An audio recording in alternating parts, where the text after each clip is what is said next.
Today I'm playing in the Swift Playgrounds.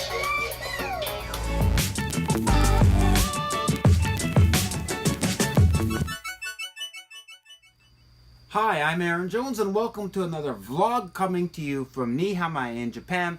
And today I wanted to talk to you about Swift Playgrounds, which is a way of learning how to program. Now, when I was young, I had a Tandy Coco 2 computer where I would spend hours and hours learning BASIC. I would be typing out the BASIC and then I would save it to cassette, and I put a picture there what that looks like. Yes, I would save the program to the cassette. Now people from my generation and older will understand this. If you're new, it's kind of unbelievable. First, what is a cassette? Anyways, you would save to the cassette, and I would get books and I would learn to program the games, and then I would save to the cassette, and then I would play the games later.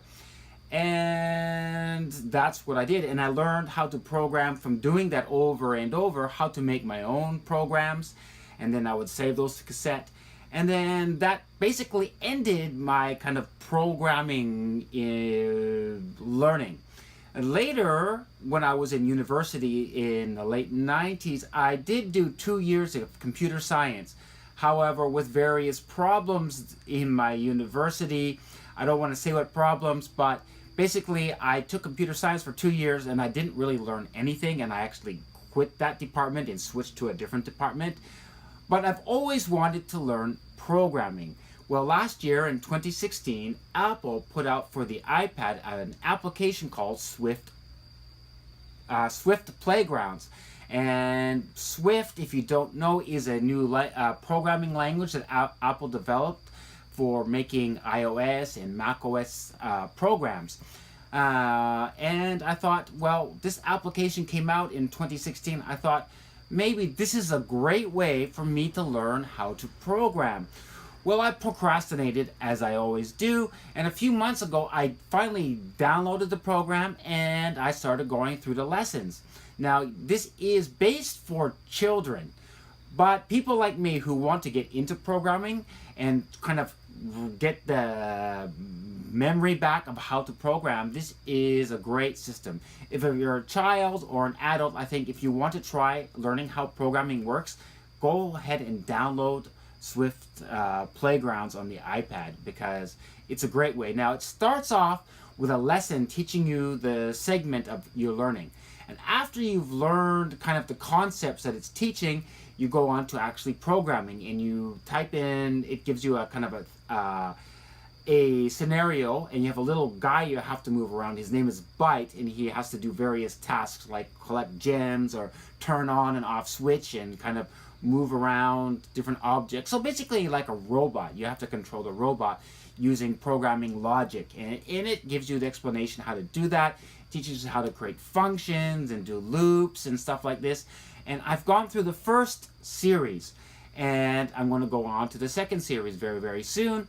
And basically what I try to do every day is go through that and learn how to program and using the Swift language. Now, this is not, I think the logic that it's teaching and the way it works is not just related to Swift. If you want to learn another programming, the basics of programming are there, and how the logic works and how you can do loops and how you can make algorithms. And so I highly recommend it. The application also has more connected to it other than just the programs that it has. It has a few levels. But there's other things you can connect to, like the Sphere, and there's Lego Mindtech that it can connect to. So you can program through this application and control other things once you get more advanced. My goal is just to kind of learn how to program, and then I'm going to try doing things in Xcode to make a simple, my own iPhone, iOS program, and maybe a Mac program just for myself. I don't have any desire to go into the future and do programming, but I want to kind of learn and kind of keep this thing here inside my skull working, because recently I haven't really been using it properly, and in anything that's mathematical or logical, that's kind of like, so my brain is kind of slowed down in that sense. And so I thought this is a great way to do it, and I've been very, very pleased. So if you've ever wanted to try to get into programming and you have an iPad, go and download Swift Playgrounds. It's completely free and it's a great way to start learning programming. And that's all I wanted to say today, and I think it's very, very good. And I'm going to continue doing this into the future.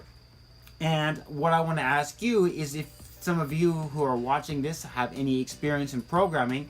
For someone like me who wants to get back into programming and learning, other than Swift Playgrounds, what other resources do you recommend? If you have anything you want to recommend, please put it in the comments below, because I'd love to check it out, because I really want to kind of get back into like this programming, because I remember as a child just programming games. Now BASIC is very easy. If you've ever done BASIC, it's not that complicated of a language. You just basically everything is linear. But recently programs are much different, object-oriented programming, and so I kind of want to get into that, how that works, because I didn't really grasp the concept when I was in university. So give me your suggestions down below. And if you tried Swift Playgrounds, what did you think of it? Do you think it's very useful? Do you try it with your children? But I think it's very, very good and excellent. So go ahead and try it down. It's free. And that's all I wanted to talk about for today. So that's it. And until next time, see you then. Goodbye.